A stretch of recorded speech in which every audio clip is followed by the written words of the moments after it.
ہر قسم کے روحانی جسمانی مسائل اور وظائف کے لیے پیر اقبال قریشی چینل کو سبسکرائب کریں۔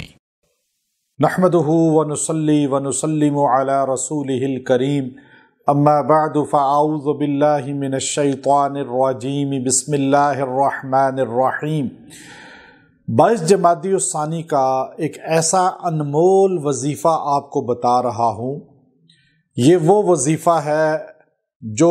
آج تک آپ کو اس دنیا میں کسی نے بتایا نہیں ہوگا، اور ہے قرآن پاک کا وظیفہ، لیکن آج دنیا میں بے وفائی اور مطلب پرستی، خود غرضی عروج پر ہے۔ خونی رشتے بھی خود غرضی پر مبنی ہیں اور مفاد پر مبنی ہیں، لیکن یہ ایسا مجرب عمل قرآنی ہے،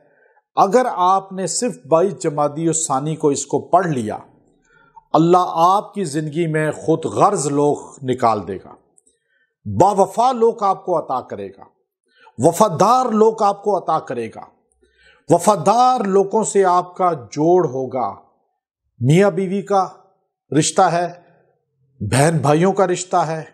کاروبار بزنس کا رشتہ ہے، دوست احباب کا رشتہ ہے، خاندان برادری کا رشتہ ہے، یا ووٹ الیکشن کا رشتہ ہے، یا پیری مریدی کا رشتہ ہے۔ دنیا کا کوئی بھی طبقہ ہے، آپ کو با وفا ملے گا، آپ کو خود غرض لوگ نہیں ملیں گے، کمر میں چھرا کھونپنے والے نہیں ملیں گے، منہ پر تعریف اور پیٹھ پیچھے آپ کو نقصان کی پلاننگ کرنے والے آپ کی زندگی سے خود بخود دور ہو جائیں گے۔ اللہ وفادار آپ کو لوگ عطا کرے گا۔ اس کائنات میں سب سے عظیم ہستی، سب سے محبوب ہستی اللہ کی محمد رسول اللہ صلی اللہ علیہ وسلم کی ہے۔ حضرت محمد صلی اللہ علیہ وسلم اللہ کے سب سے عظیم پیغمبر ہیں، اور اللہ نے اپنے محبوب پیغمبر کو سب سے بڑا وفا کرنے والا، جانثار، محب دوست جو عطا کیا،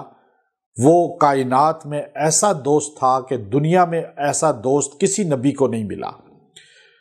وہ ابو بکر صدیق رضی اللہ تعالیٰ عنہ ہے۔ تو اللہ نے قرآن پاک میں غار ثور کا ذکر کرتے ہوئے جو جملہ ارشاد فرمایا، جب سارے رسول اللہ کی جان کے دشمن تھے، تو اس وقت رسول اللہ صلی اللہ علیہ وسلم غار ثور میں پہاڑ چڑھ رہے تھے،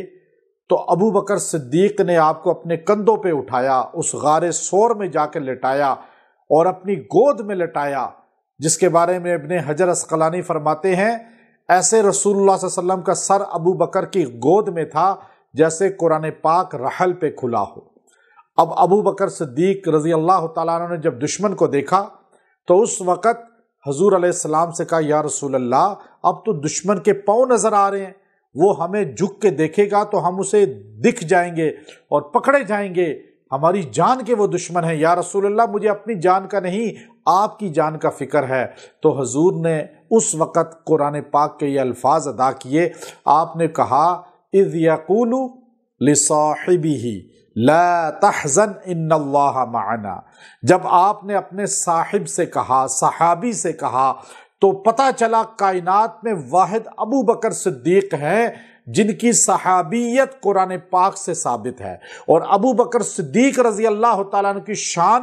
اور آپ کی صحابیت کا جو انکار کرے، وہ اسلام سے خارج ہو جاتا ہے، چونکہ قرآن کہہ رہا ہے۔ آپ نے جب اپنے صحابی سے کہا کہ لا تحزن ان اللہ معنا، آپ پریشان مت ہوں، غم مت کریں، اللہ ہم دونوں کے ساتھ ہے، تو یاد رکھیں، جو آدمی 22 جمادی الثانی کو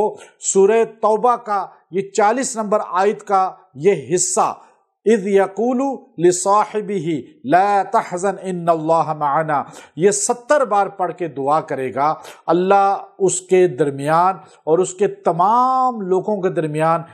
محبت پیدا کر دے گا، با وفا ان کے دوست بن جائیں گے۔ میاں بیوی میں کوئی بے وفا ہے تو وفادار ہو جائے گا۔ بہن بھائیوں میں، خون رشتوں میں، کاروبار میں، دنیا کے کسی شعبے میں اگر کوئی بے وفا نظر آ رہا ہے تو آپ یہ پڑھ کے دعا کریں، اللہ سب کو وفادار بنا دے گا، اور ایسے وفادار بنائے گا جیسے ابو بکر رسول اللہ صلی اللہ علیہ وسلم کے وفادار تھے، کہ آج بھی رسول اللہ صلی اللہ علیہ وسلم کے ساتھ جنت میں سوئے ہوئے ہیں، روضہ رسول میں آپ کے ساتھ ہیں، کل بھی ساتھ ہوں گے جنت میں۔ تو انشاءاللہ جو یہ پڑھے گا اللہ ان کو بھی وفادار بنائے گا، اور اس بندے کو، پڑھنے والے کو، ابو بکر اور رسول اللہ کے ساتھ جنت میں جمع کر دے گا۔ وآخر دعوانا ان الحمد للہ رب العالمین۔